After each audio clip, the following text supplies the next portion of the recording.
Hello, everyone, and welcome back to my power ranking series. For my number 10 team, we're going to be looking at what's possibly the most polarizing team in the league right now, the Cleveland Browns. So, this team is incredibly variable. There's kind of too many question marks really to get into. So let's kind of get into a simple one to start, right? JC Tretter's gone. That I think is going to be noticeable. They've been kind of training up Nick Harris for a while. They did grab Pochik, who has played in this system before with Seattle, with some minor ability being shown. Wasn't overly great, but he's here as the just in case option. Harris is likely to get the start or earn the start. If he can't earn it, then they're kind of in, up just creek without a paddle. The rest of the line, though, is incredible. I mean, you got Jack Conklin and Jedrick Wills. I love both those tackles. I think they're extremely good. Wills is still on his ascension. Conklin's kind of always been just a very good tackle. Not quite star worthy. A tackle worth noting here that has really kind of never gotten the love is Hubbard. I really do like Hubbard here a lot. Great as a fill-in tackle, very good swing tackle. He has some guard experience in case you need it. He does perform better at tackle though. But he's been a very underrated keep here. I think he's played very well for the time and what he's been given. The real stars here though are the two guards and Wyatt Teller and Joel Bitonio. Teller doesn't really have the type of pass protection that Bitonio has. Bitonio's really the complete package that you could really ask for guard, one of the top guards in the league. But what Teller does have is he just has a mauler type of run style, and he is one of the best, if not the best, in this type of category currently in the league. Just attacking these guys downfield and just clearing pass for Nick Chubb and Kareem Hunt. He's part of the reason they have such a dominant run game. And when you have a coach like Stefanski that likes to get a lot of motion out of his guys on the O line, having a guy like Teller is really kind of one of those difference makers, right? You kind of see most of these Shanahan type teams try to go find someone who can emulate that Mauler mentality. You know, Seattle went and got Damian Lewis. The Niners went and are trying it with Aaron Banks. We'll see if that works. You saw it with Ed Ingram being picked by the Vikings this season. So there's a bunch of stuff like that that these teams are really trying to do. So Teller Bitonio, excellent. You know, these are all pro caliber guards. No issues here. But let's get to the real elephant in the room is really kind of what keeps this team up at 10, but what also might just plummet them. So a decision hasn't been made on Deshaun Watson on what's going to be the ruling. I've heard a couple different things. I know the NFL wants to suspend him indefinitely. That's what they want to do. Now, what they're struggling with is can they legally do it? Because yes, absolutely, they could just say, Deshaun, you're suspended indefinitely right now. They have that power within the league to do that. However, that does not save them from a lawsuit on Deshaun's end, which currently I think they're debating on whether they could even win that, and I don't think they can, which is unfortunate in their eyes, right? Because they want to do that. Now, if they do come to a ruling that they can actually get away with, right? If they say, okay, we're going to suspend you for 1 year, well, that's not where the battle stops. They now have to deal with the NFLPA, which, while you would think, I know some people would probably think, talking to them, that the NFLPA would keep out of this, right? Uh, to the NFLPA's eyes, Watson hasn't broken any rules, as weird as that sounds. Since Watson technically doesn't have a criminal conviction, the NFLPA would see this as the NFL trying to be judge, jury, and executioner without any legal backing. It's weird to say it that way since I think pretty much everyone pretty consensusly does believe that Deshaun's kind of a serial sexual assaulter at this point. But it's how the NFLPA is going to take it, and it's not even the idea that they want to protect Deshaun, so to speak. I think I'd at least hope that they're pretty much on that same idea or same wavelength that they're pretty sure as well that he's done at least a good portion of these things. The idea is they don't want to let that happen once, so it becomes a quote unquote precedent for other members who are also part of the NFLPA. And since Deshaun is technically a part of this association, he does have to be represented by them. So it's really messy when you start getting into kind of the nitty gritty of what happens to Deshaun and what goes on with how does the NFL approach this? How does the NFLPA approach this? It's they're being really cautious, and I do not blame either side because they really are hoping that the legal system kind of comes in clutch here for them, and gives them a definitive answer. Because if it does and says, hey, Watson, you have to do X amount of jail time, or you have to post X amount of bond, or you have to, whatever that comes out to. Uh, I mean, there's also like community service work. There's tons of stuff, or parole after a short period of jail time, or whatever they do. I mean, the celebrity status stuff always gets a little iffy. But whatever they do with that, the NFL and NFLPA hope it's going to be in their favor to make their job easier, or else they're going to have to make a really tough decision on how they approach Watson. Now, I do want to quickly talk as the Browns. I don't quite understand that move for them. Technically, yes. If you're looking at Watson as a quarterback, everything else aside, Watson, at least what he has shown the last time he played, is a pretty significant upgrade from Baker, at least from what you've seen. Now, is that worth moving on from Baker? No, not really. I mean, if you put Baker at, let's say, even if you say quarterback 20, right? Let's just say quarterback 20. That's not worth it. It's really not worth the headache. Especially since Baker has, when he was not banged to hell and back, he has got you to the playoffs. And not only got you there, he won a game and he played well in it. I don't really know why the Browns thought this was worth it. This was really kind of the first real misstep by Andrew Berry, in my opinion, where I think this, out of all the teams that are bidding on him, I think this was a team that should not have been bidding on him. I had the Saints and the Falcons and the Panthers as the teams that should have been, quote unquote, in the mix of bidding, since I knew they had serious interest and were willing to take the risk, quote unquote, stuff like that. This team is ready to win now. They have no reason to take that risk, in my opinion. So it seems like a real big misstep from a GM that I've really liked a lot of his moves prior. So now we're going to be looking at, like, if we just assume Deshaun's going to be suspended, which I think is the most likely outcome and probably the fair outcome, at least for the one season. Jacoby Brissett is currently set to take over. Baker's now been traded to the Panthers, really for nothing. They take on like 10 mil of his salary or something like that, and the Panthers take on 5. It's really not much for the Panthers. The Browns take most of it. So you're now kind of in a weird spot as the Browns. Like, okay, if Deshaun is suspended, you have a win now team, but you're really hoping Jacoby at this point can put it together good enough that not only do you make the playoffs in a very hard AFC. I made a tweet by this. I was mostly talking about the Raiders, but this is this is not the AFC of prior. This is basically the NFC and AFC have now pivoted completely. The AFC is the much tougher conference now, and it's not really close. To make the playoffs out of one of those 7 spots is incredibly difficult. And for them to think, okay, we're going to go all in this year, but we're going to make our quarterback questionable, even though his talent technically should be higher. It's a baffling move because now you're hoping Jacoby Brissett puts it together. Now, maybe they made Deshaun Watson's contract $1 million. I think they have actually some of the most cap in the league technically right now.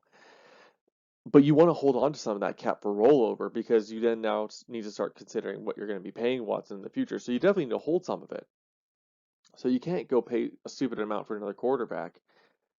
But the quarterback you'd be looking at acquiring is Jimmy Garoppolo, and you'd have to be taking on $25 million of his cap.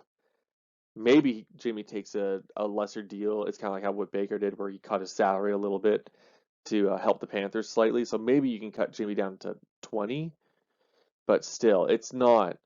it's not perfect for the Browns in any way. I mean, Jimmy's more likely a competent fit for this team than Jacoby at this point, but I think it's a minor upgrade if they do. It's still not really a consensus move to win.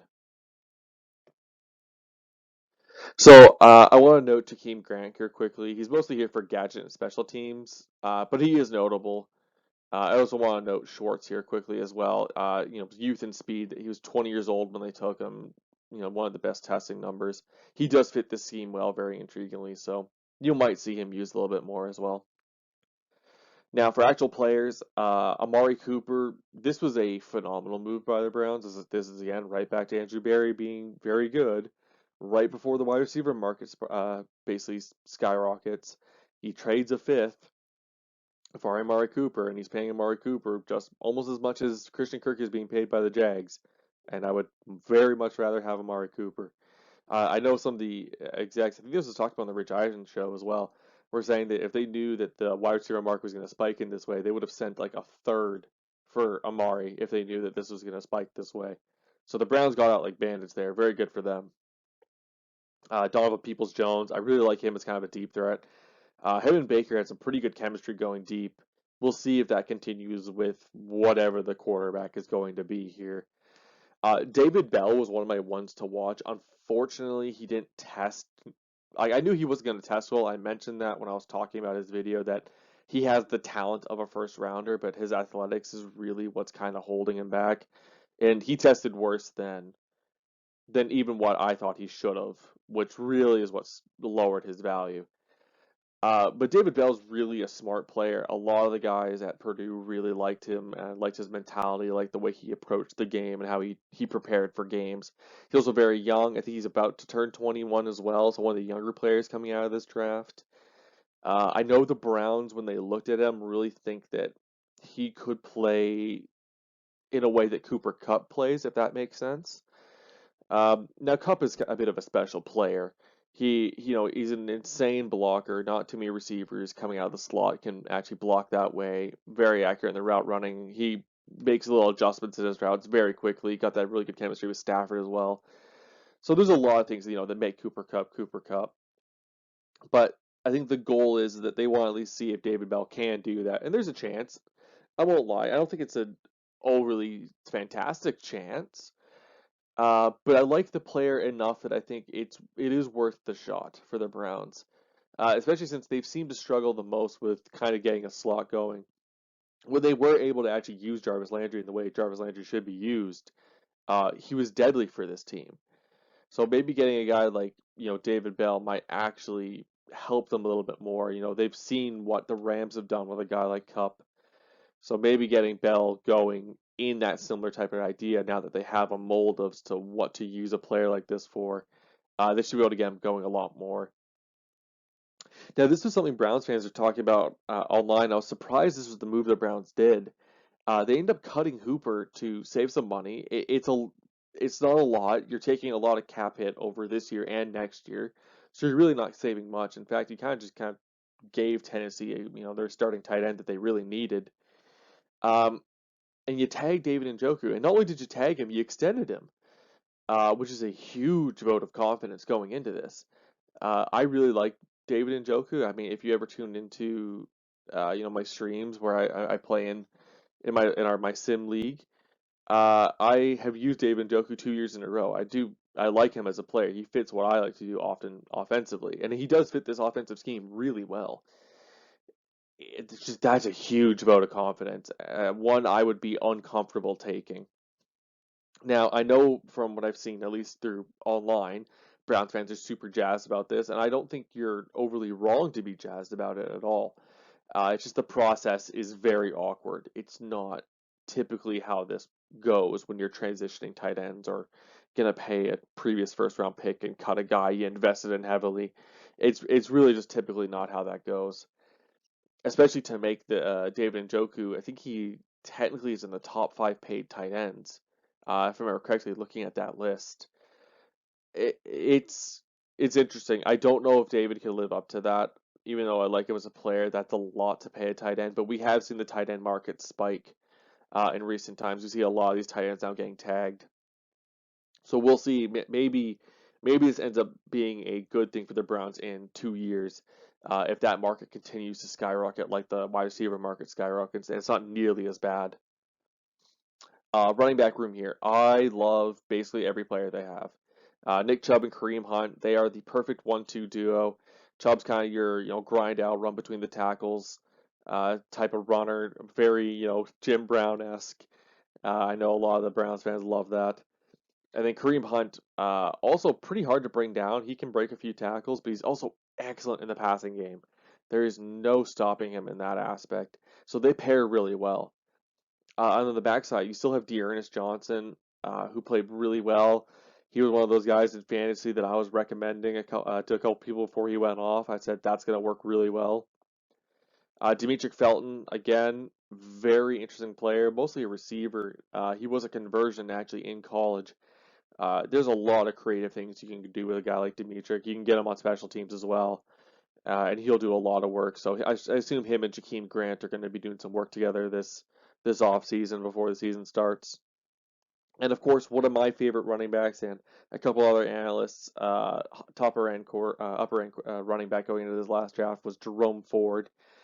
We like a lot of what Jerome Ford was doing. I think he had really good long speed and breakaway speed. I liked a lot of what I saw in his vision and reading the line, his ability to break tackles as well. I think he fits the scheme incredibly well.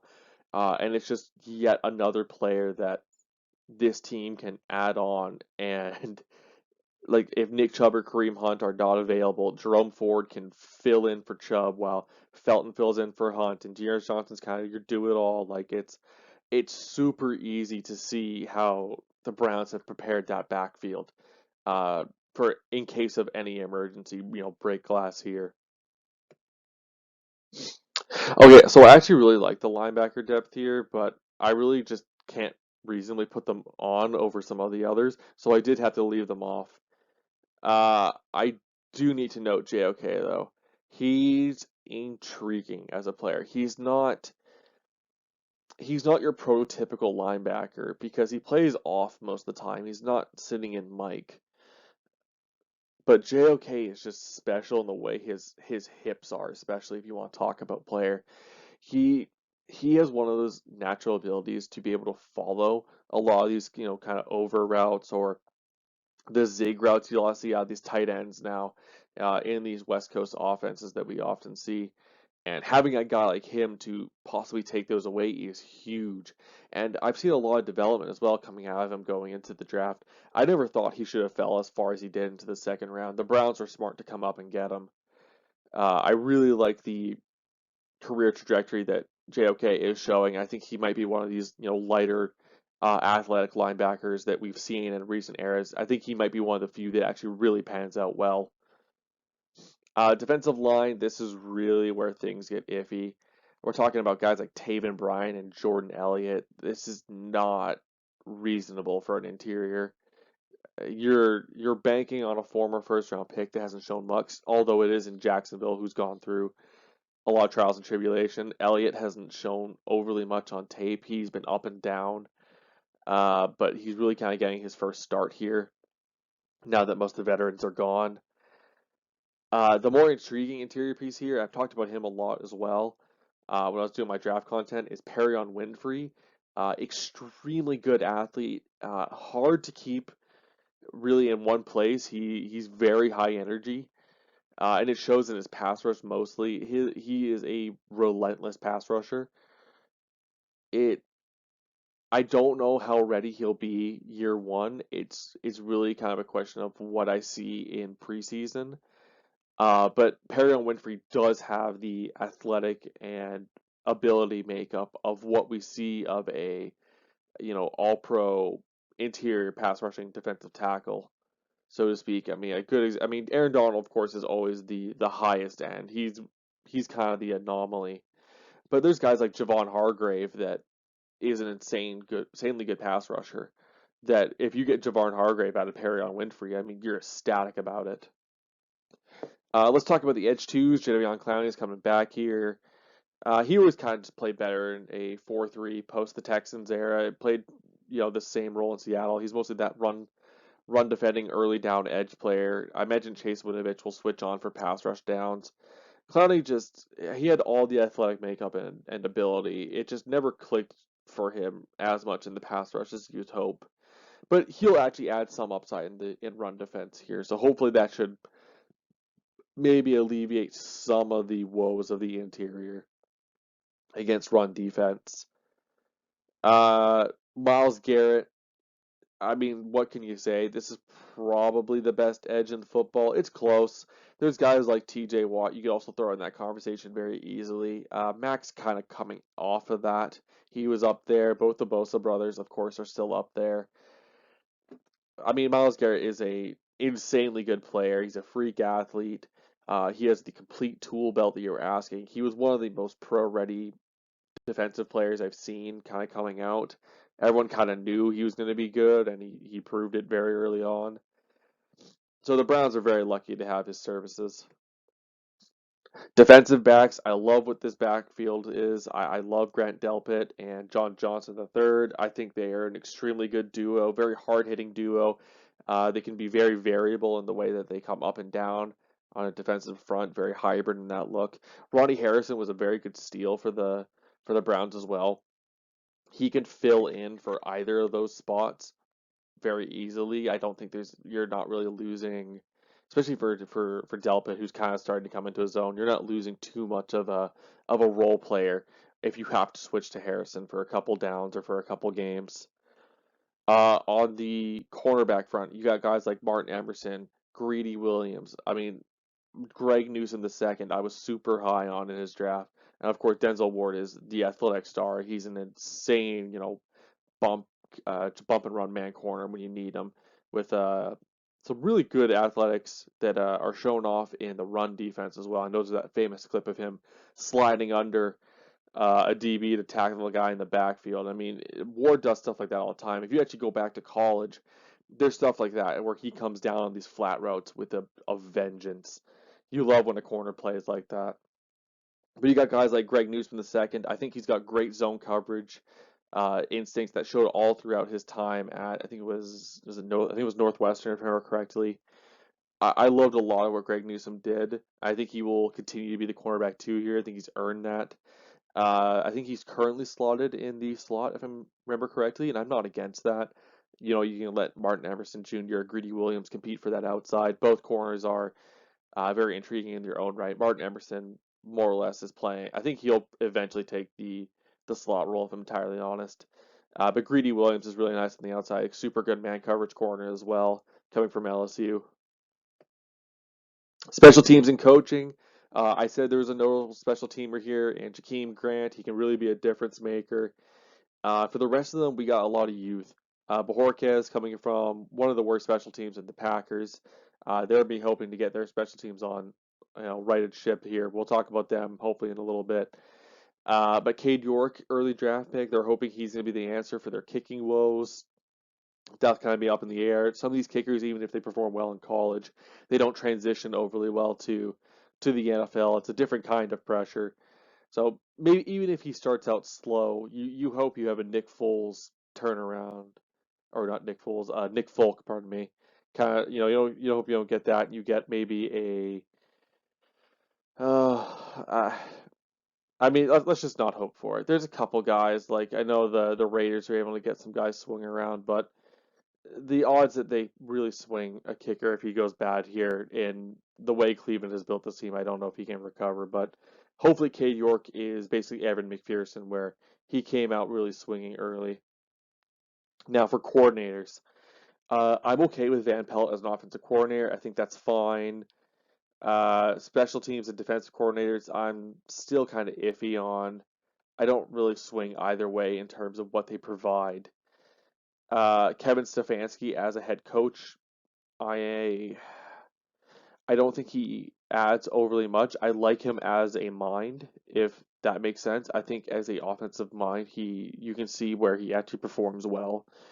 But in terms of taking leadership of a locker room, I haven't heard overly much from teams or other coaches that he makes an impact in that way, which is fine. Not all coaches have to make an impact in that way, but it is notable that Some people don't see him in that light, and he is on in a lot of ways an offensive coordinator taking over a head coach. So there's a huge asterisk that sits beside this team, and I might even put it on the rankings eventually, because this team, if Watson plays and there's no issues, and Watson is the exact same player that he was prior, which is not always the case, by the way. A lot of reports that says that Watson has been struggling in practice, which can be because people aren't really liking him, which is more than fair. So they're looking to nitpick him in every aspect, or he could actually just be struggling. He hasn't played football in over a year. So I mean, either outcome's really likely on how he plays and whether he plays. I mean, there's a huge asterisk for a multitude of reasons here before the season even starts. It's a strong roster. I like basically all the rookies they picked up yet again.